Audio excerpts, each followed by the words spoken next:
Back to the pond we go, eh? Pop Shad. Let's get better. So like I mentioned in the last two videos, after my second trip to the pond, I was way more anxious to get back out because I had finally caught a fish on topwater. And I started to develop a little bit of confidence in a new presentation that I had never fished extensively before, which was awesome. That's something that I'd always wanted to do, but I didn't make the time to do it. And so it was a huge deal for me. One of the things that I screwed up with was I used to always have this real complicated plan. And we've talked about this enough, I'm not gonna spend too much time on it. Or if you write a plan like this, and you think you're gonna go out and you're gonna work 8 different presentations in the course of an hour or 2, it's not gonna happen. It would require me getting up at 4:30 in the morning and running out and fishing 4, 5, 6 presentations for 15 minutes each in a series. I knew it wasn't gonna happen, and I planned so much that it started to get hard. It was difficult to even roll out of bed. It was difficult to get excited and actually get up and go. Plus, I felt like my business was gonna fall apart if I left. After the second trip, when I caught that fish and I only took 1 presentation, I realized my world wasn't gonna fall apart. And I didn't have to take 27 things to go and catch some fish. So I was anxious to get back. It started to become this thing where I was like, I can make this work. I can go do this. Let's go do this more. Morning. Morning. Well, nothing yet. Yeah, I'm kind of hoping to get something here.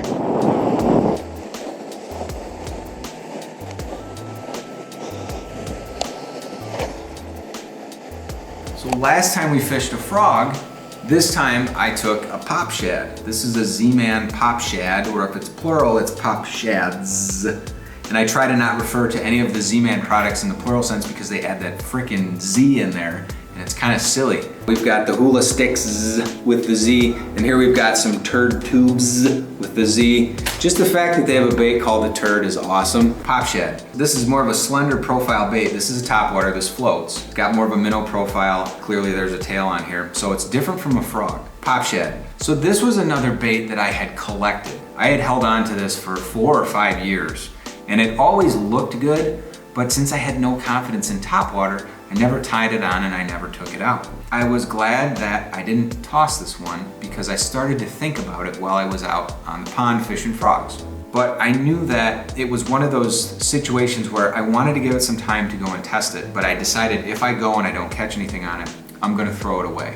Well, I still got it, and I've bought more because it catches fish. Now, when I sat down to write the blog article that goes along with this video, I actually discovered that there was a trip that I had forgotten about that I took. This is one of those reasons why it's so important to keep a journal, is because you can't retain everything. I sat down to write about the trip where I caught a specific trip where I could remember catching a specific fish on this bait. And I found that there was a trip in between the second and the 4th trip that I had forgotten about. So again, start a journal, start keeping track of things, take some notes. Real quick, let me read my notes from that 3rd trip and let you know what happened. September 26th, pond fishing in Illinois. Weather around 51 degrees when I left the house at 6:45. Skies were clear, weather has been stable for a few days. Lots of rain about 4 days ago. Threw a topwater for 2 hours. Started in the spot I caught the fish last time with a black and silver Z-Man Pop Shad, which is a floating bait with a cupped mouth about 4 inches long. Nothing, so I switched to a toad and tried casting and retrieving. When I got to the back muck pond opposite the parking lot, a good bass missed the toad as I worked it like a frog over the muck. I threw it right back and someone grabbed it after 3 more casts, just enough to move it, but not hang on. I switched to a Sebile pivot frog, orange, the only color I had, that has a single hook in it. This was also the reason that I started with the Pop Shad, because I had the one large hook in it, and last time I missed that fish with the standard frog hook. Anyway, worked the area for like 30 minutes or so and nothing. I did see another fish blow up across the pond off the side of the dock-looking platform. When I went back over there, I noticed that I could see under some of the mats. There was space, there was dark clear water where they could roam. This is something that I'll need to be mindful of moving forward, where there is or is not space. It's misleading though, because this is a second outing where I've missed fish in that shallow back muck pond area. Next time I'll start and end here. Worth going back. I've got a nice little habit going here with the changes to my work schedule, and I really hope I can keep this up. It's a lot of fun. So interestingly, What we learned on day 3 was something that I would have completely forgotten about. Had I not taken these notes and put them in the journal, I would have completely forgot these things. First off, I missed another fish on that Strike King KVD Sexy Frog, and this is the trip where I made that switch to the Sabile because it had that weight below it and it had that single hook. Now we've covered this at length in another video and another article, and I'm gonna link to both of those below, so make sure you check those out. While watching my surroundings, which is something else that we've talked about, pay attention to cues and things that are happening around you. I noticed a fish explode topwater and eat something across the pond. I made a mental note of where that fish was at, and I went back and I threw over there when I was within range, and I've done it several times since then. When I got back over to that side of the pond, the way that the sun was coming in allowed me to see below the water, and I could see there was room underneath these thick mats for these fish to roam. That was something that I didn't realize. I thought that these mats went all the way to the bottom and it wasn't very deep and it was just all choked out. Not the case. These mats were thick, but these fish underneath had room to get around, and that's something that I learned that day that I didn't know prior to that. Finally, even though I didn't catch any fish this day, I was shown again that mucky pocket in the back, that was the spot where I would always interact with the most fish. That was the spot where I would usually see something going on. Even though I hadn't pulled a lunker out of there yet, and I had caught my other fish in a completely different spot, that was the area where I was seeing the most activity. So from this point on, I decided that I was gonna start and end my trips to the pond in that area. So again, this was the day where I switched to throwing a Pop Shad, and I hadn't thrown it previously because I like that it's got this one single hook in it. Pop Shad. If a fish takes this under, I know that I can get a good solid hook set with this, as opposed to that frog hook that's got the 2 prongs on that. I don't like those. I'm not a big fan of those at this point. So that was one of the reasons I made the change. That and the profile, just the look, the coloring of the bait. Remember we talked last time that when you're thinking about a topwater, you have to ask yourself, what can the fish actually see? Can they see the top? Can they see the bottom? Can they see like the great detail worked into the top of the bait? Probably not. So anyway, this was the first day that I decided to make the switch. And even though I didn't catch a fish on this bait that day, I wanted to give it another shot. Unfortunately, I didn't take my camera with me on the 3rd day, so I can't show you the misses that happened. I don't think I was taking it yet. I don't think I was interested in doing that. I think I was just still kind of exploring my surroundings. But after those missed fish, then I got to the point where I said, okay, I'm gonna take at least the GoPro and try to catch some of these things. So with that then, the next time I went, I was gonna hook it up, and then that's what happened on the 4th day. Let me read you the notes from the 4th day at the pond. October 2nd, pond fishing in Illinois. Weather around 74 degrees when I left at 6:30. Been strangely warm the last few days, and we've had 2 days of sun. It was overcast this morning and spitting a bit. We've had a lot of rain this week. I think it has been windy lately, and you can see that a lot of the muck that was sitting up on top has been reduced. At least it seemed that way. Could this be because the water was actually up a bit from the rain? I'm not sure. It's just a big pond, so I don't know how the water changes yet. Larger pad-looking weeds on the edge of the pond are turning brown and starting to die off. I fished for about 2.5 hours this morning just using a topwater. I took that Z-Man Pop Shad and cut the front cup off of it so it would come over the muck better. It did, and I also caught a fish, maybe a pound, off of it that picked it up right as it hit the water and went slightly under. This was by where I caught the fish 2 trips ago down towards the bridge.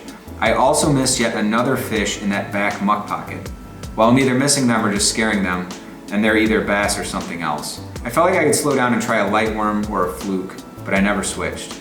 This is difficult fishing for sure, but I'm trying to get my confidence up with a topwater and learn more about fishing this crap, which is all throughout Illinois. Remember, it was just 18 days or so ago that you took the kiddo here for the first time, and you had no idea what to do or what to work. So this is really neat to see. Finally, I'm not sure if the modified Pop Shad is worth using again. It slips a lot, and it feels like the pivot frog would give me more of a muck-free experience. Keep experimenting. So one of the things I did this 2nd day fishing this bait was I cut the cupped portion off the front of this bait. So these guys have a cupped face, and it's meant to kind of spit water, kind of like a popper. It's like a plastic popper essentially. This is the one that I cut. So you can see the size difference here between these 2 baits. This one that I cut down, I slightly rounded the very top of it, and then I hooked straight into this. Now again, the thing's head is missing.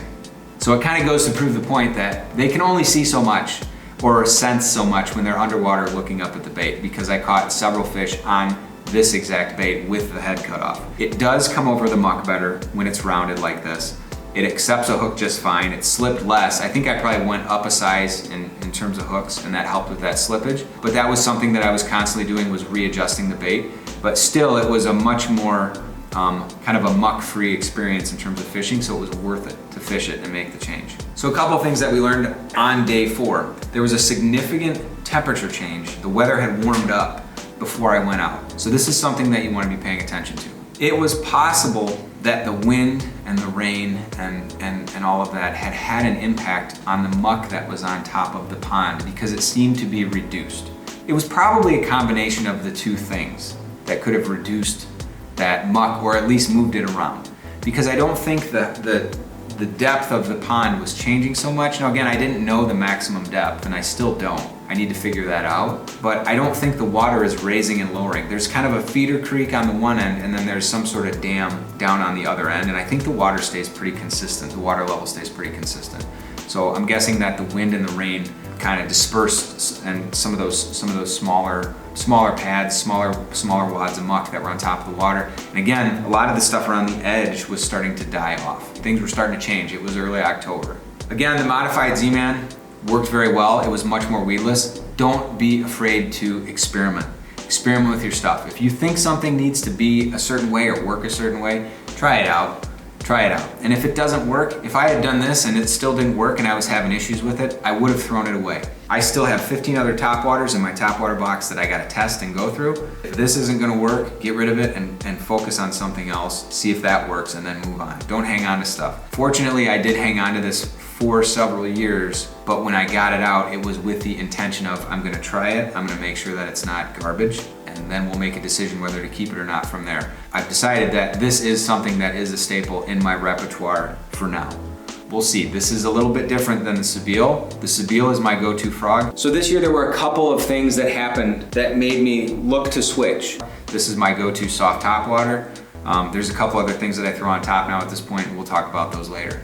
I missed another fish in that mucky stuff.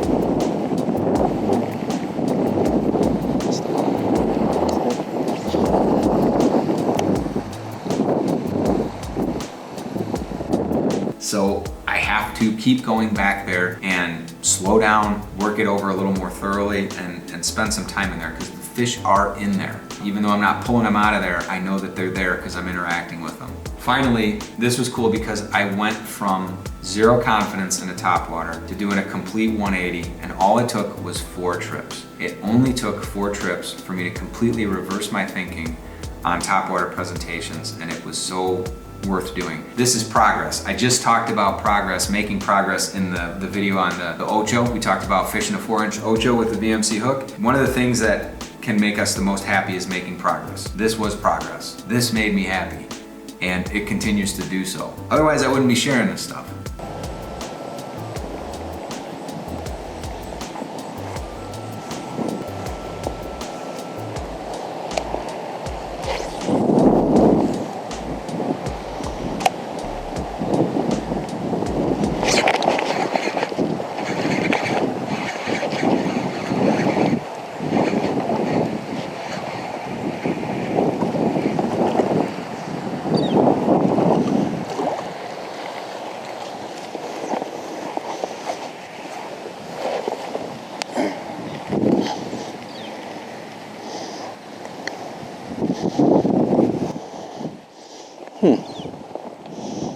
Healthy little dude.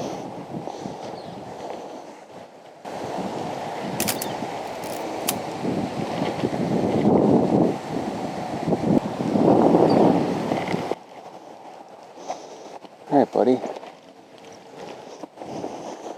Cool.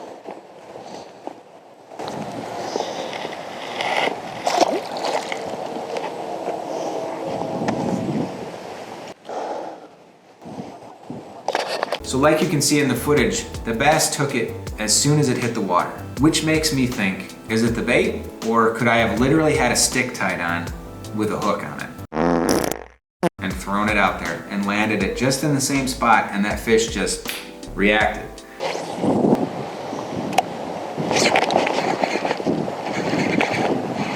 Was it just a reaction? I think it was. Is that why I caught the fish? These are the questions that keep me up at night. So now you can wonder too. So my concern when I left that day was that just a random thing that I couldn't reproduce, or was this in fact a fish catcher? It took a couple more trips to prove to myself that it was, but yeah, after catching more fish on this bait, I did confirm, yeah, it works for me, and I'm gonna keep throwing it. So as minimalist fishermen, one of our goals is to cultivate a collection, not a collection because we don't want to be collectors, a series of baits that we know work, that we have confidence in. This is one that's worked its way into my go-to pile. So that's great, but what can we take from this? What can you take from this and apply to your own fishing so that you can make some progress? First, go back and review our notes from the first day fishing at the pond. There's a couple good tidbits in there. Second, if you want to get better at fishing a certain presentation, a few trips is probably all you need. That could be plenty of time for you to start to build some confidence with a bait. Third, don't be afraid to experiment. Don't be afraid to modify things like plastics to shorten them up, change the shape, change the way that they come across the top of the water, whether it's trimming the biscuits on a frog, trim them biscuits, or cutting the head off a Pop Shad. Don't be afraid to play around with your presentations and test and confirm whether or not it was a good change. Fourth, pay attention to the weather. Pay attention to the weather and see what's changing. If things are warming up, cooling off, if that's gonna have a positive or a negative effect on the fish traditionally, because it's always different. What does warmer weather or cooler weather with rain do to fish? Especially in smaller bodies of water, it can be more dramatic. Or maybe not, if they're under heavy cover, maybe it has less of an impact. Either way, be mindful of the weather. Fifth, like we talked about from day 3, pay attention to what's going on around you, because you can learn things about the body of water that you're fishing. So for example, I learned that there were large areas where these fish could roam about underneath the mats, underneath the water, that I didn't know about previously. Finally, no matter what happens, enjoy it. There are other people that can't get out and fish due to physical limitations, due to obligations with work, family, any number of reasons. Even if you go out and you don't have any luck, be grateful for the opportunity, because like I said, there are a lot of people that want to go that can't. So don't ever forget that. Don't ever take it for granted. Make progress, because that progress is gonna make you happy. It's gonna make you a better fisherman. But don't take, just being out and about, don't take it for granted. Soak it up, enjoy it. So yes, do I fish this? Absolutely, it's a good bait. They're super versatile, they last forever. Well worth a couple of bucks for a package, absolutely. Try it out. Do some exploring. Let me know if you catch anything. Make sure to hit me up on social media. I'd love to hear from you guys. Let's get better. See ya.